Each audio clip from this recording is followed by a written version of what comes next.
Assalamualaikum warahmatullahi wabarakatuh.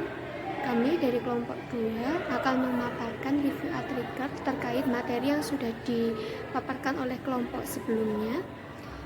Kali ini kami akan membahas artikel yang berjudul Country Industry and Risk Factor Loading in Portfolio Management Country. Yang kami hormati dosen pengampu mata kuliah teori, portofolio dan analisis investasi, Bapak Dr. Wawan Satyo Nugroho, SE MSI AKCA, dan seluruh teman-teman akuntansi 20B yang berbahagia. Perkenalkan, kami dari kelompok 2 dari kelas 20 akuntansi B yang beranggotakan yang pertama Alvina Anggreani, NPM 2001020037. Saya sendiri Ajeng Dia Anggraini dengan NPM 2001020047. Yang ketiga Lauda Kansa Bilkis dengan NPM 2001020057. Selanjutnya Kurnia Desti Murtiningsi dengan NPM 2001020064.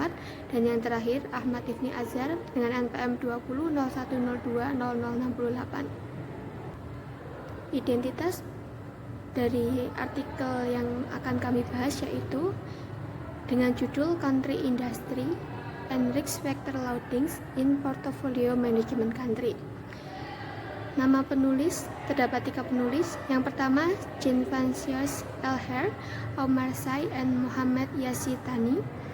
Nama jurnal The Journal of Portfolio Management, terbit tahun 2000. Latar belakang pada artikel portofolio ini adalah portofolio global yang dibangun menggunakan pendekatan top-down biasanya dapat dialokasikan berdasarkan dimensi negara atau industri, tergantung pada kepercayaan manajer portofolio bahwa pengembalian diukur terutama oleh efek negara atau industri.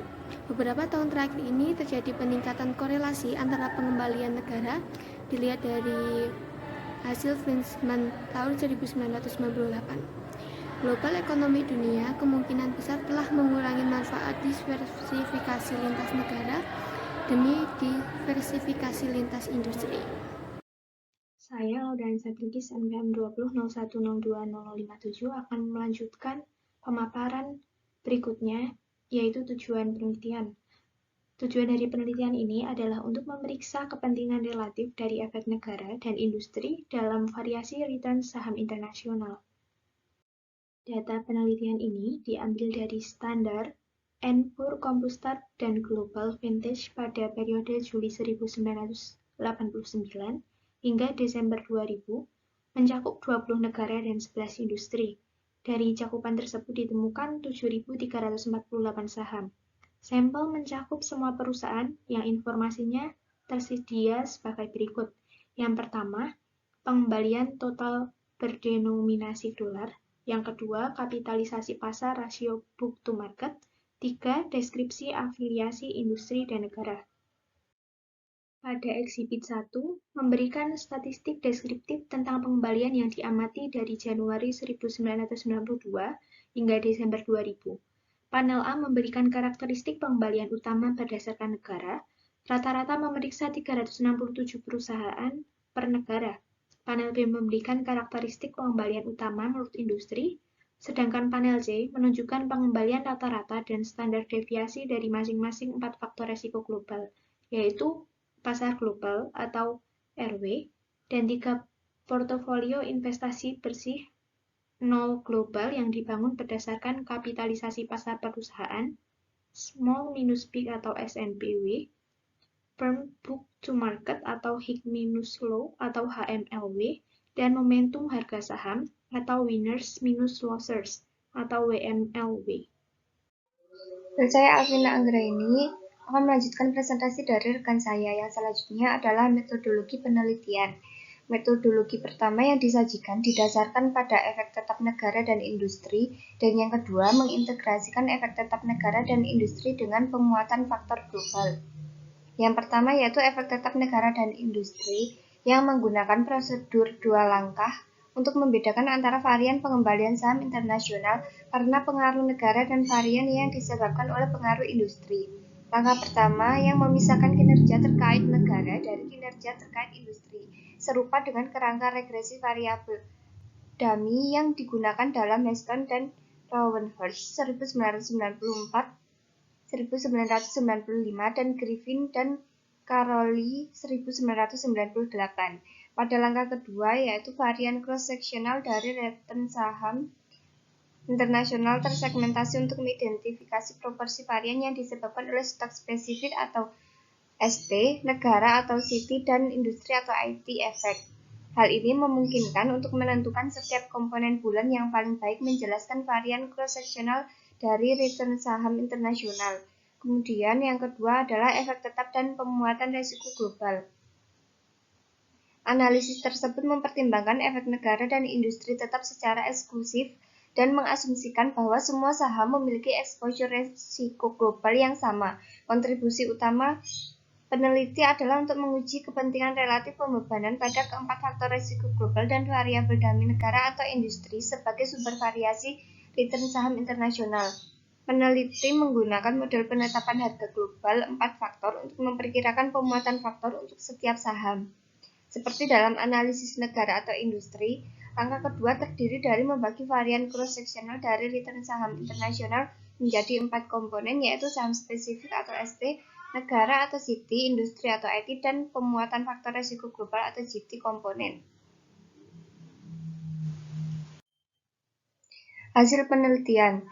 Peneliti menyajikan hasil metodologi yang hanya mempertimbangkan efek negara dan industri tetap terlebih dahulu. Berikutnya, peneliti menganalisis hasil yang diperoleh saat pemuatan faktor global diperkenalkan. Peneliti kemudian menyelidiki kekokohan hasil menggunakan klasifikasi industri yang berbeda, negara yang lebih sedikit, dan hanya perusahaan kapitalisasi pasar yang besar.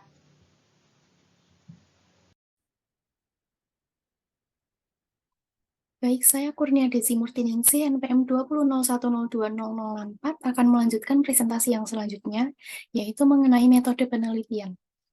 Yang pertama, efek terhadap negara dan industri.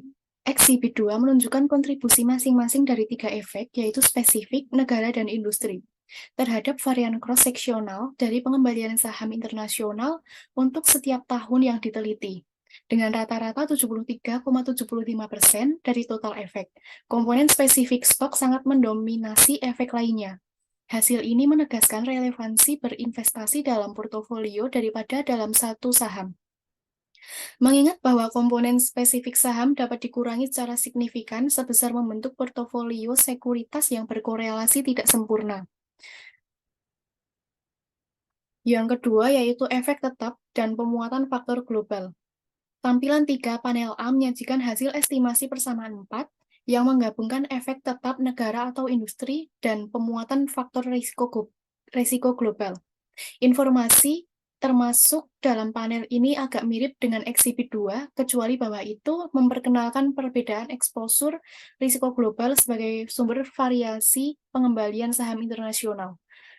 Komponen stok tertentu tetap sangat tinggi di rata-rata 72,75% atau sedikit menurun dari level 73,75% dengan efek tetap saja.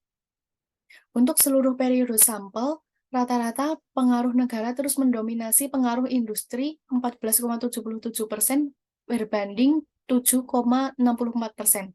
Sementara model efek tetap mengasumsikan bahwa semua saham memiliki eksposur risiko global yang sama. Hasil di sini menunjukkan bahwa pemuatan faktor global menjelaskan rata-rata 4,83% dari varian pengembalian. Tampilan 3 panel B menunjukkan perincian beban faktor global menjadi 4 komponen. Korelasi antara keempat beban faktor risiko global, eksposur risiko global yang paling penting adalah pasar global dengan 1,46% dari total varian diikuti oleh SMB, HML, dan WML.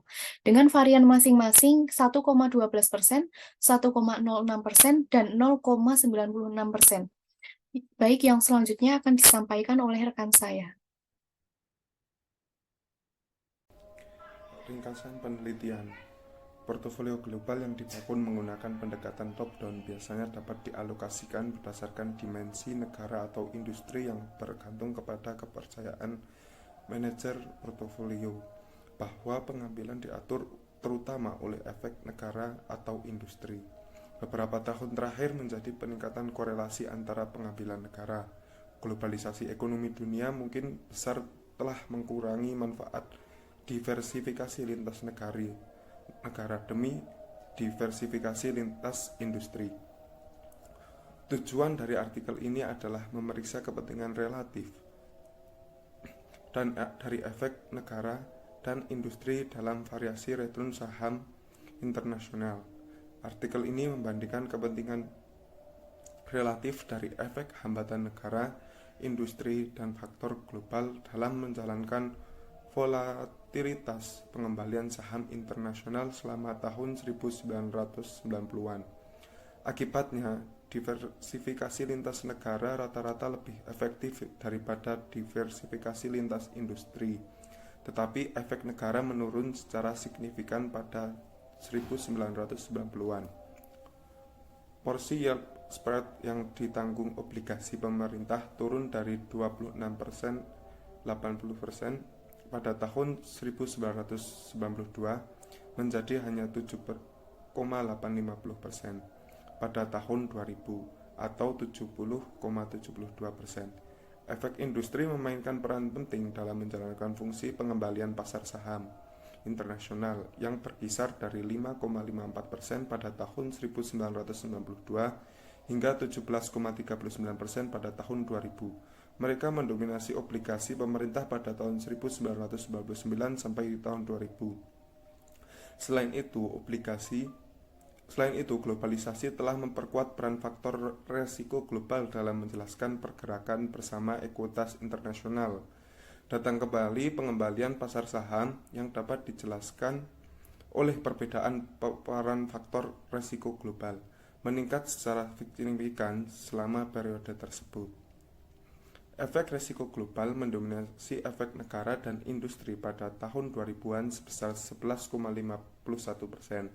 Bandingan 10,71%. Untuk efek industri dan 8,20% untuk efek negara. Dengan demikian, strategi manajemen global dapat menggambarkan kelas aset berdasarkan pemuatan faktor risiko global. Tren globalisasi sangat penting untuk menentukan kepentingan relatif negara, industri, dan dampak risiko global tersebut. Sekian presentasi dari kelompok kami. Terima kasih. Apabila ada kurangnya, mohon maaf yang sebesar-besarnya. Wassalamualaikum warahmatullahi wabarakatuh.